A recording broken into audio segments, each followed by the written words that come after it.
Assalamualaikum warahmatullahi wabarakatuh. Perkenalkan, saya Zakia Elva Baretti, NBM 2120600030,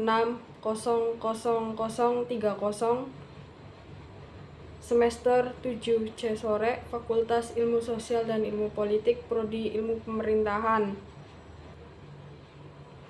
Saya akan menjelaskan mengenai pro, por, budget, dan gender. Kebijakan anggaran dalam pengentasan kemiskinan dan berkeadilan gender Pemkab Kebumen.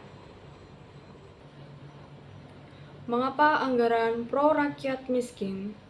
Secara konseptual, anggaran pro-por merupakan bagian turunan dari kebijakan yang berpihak pada kaum miskin, pro-por polis.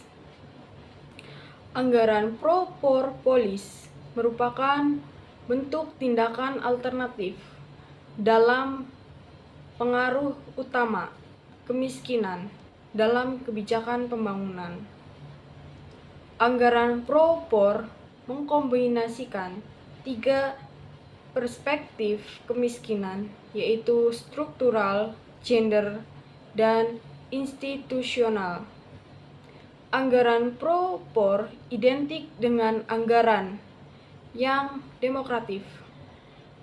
Kaum miskin dan perempuan mempunyai voice, akses, dan kontrol dalam kebijakan anggaran, mulai dari perencanaan hingga evaluasi. Pro-por budget dan gender. Arkeologi anggaran pro-por terbagi menjadi 4. Yang pertama, pro-polis, yaitu kebijakan pemenuhan yang berpihak pada si miskin. Yang kedua, people-oriented, anggaran yang berpihak pada pemenuhan hak-hak dasar. Yang ketiga, anggaran pro-por, yaitu anggaran yang berpihak pada orang miskin.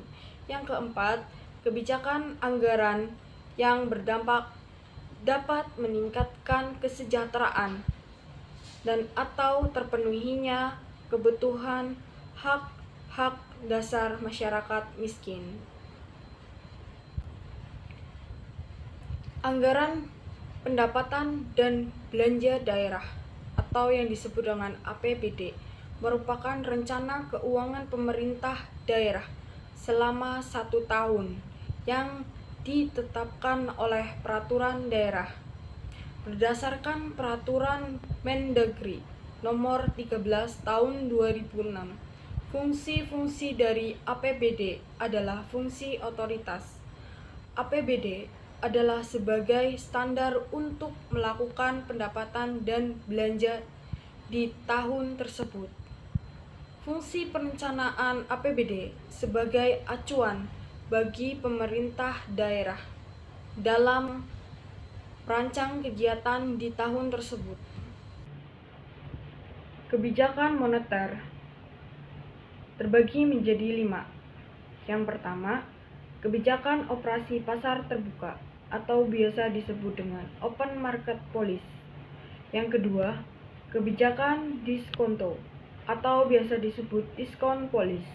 Yang ketiga, kebijakan cadangan kas negara atau biasa disebut cash ratio policy. Yang keempat, kebijakan kredit selektif. Dan yang kelima, kebijakan persuasi moral atau moral suasion.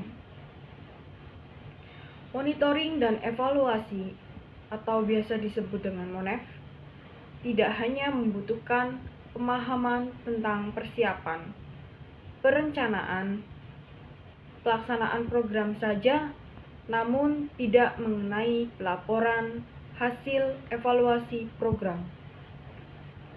Tugas Divisi Monitoring dan Evaluasi adalah menyusun dokumen hasil monitoring dan evaluasi untuk mendukung pemenuhan data akreditasi Prodi dan Undiksa. Proses dasar monitoring ini meliputi 3 tahap, yaitu yang pertama, menetapkan standar pelaksanaan. Yang kedua, pengukuran pelaksanaan. Yang ketiga, menentukan kesenjangan defisiasi antara pelaksanaan dengan standar dan rencana.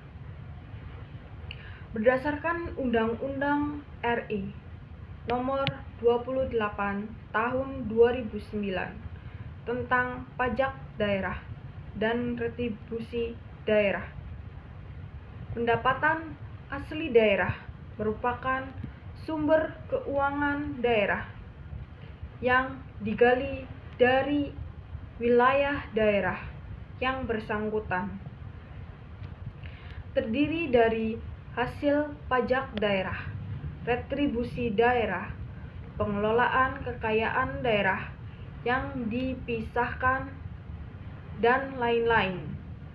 Pendapatan asli daerah merupakan salah satu sumber pembiayaan pemerintah dan pembangunan daerah yang akan digunakan untuk membiayai pengeluaran pemerintah dan pembangunan daerah. Demikian penjelasan dari saya. Apabila ada salah kata, mohon maaf.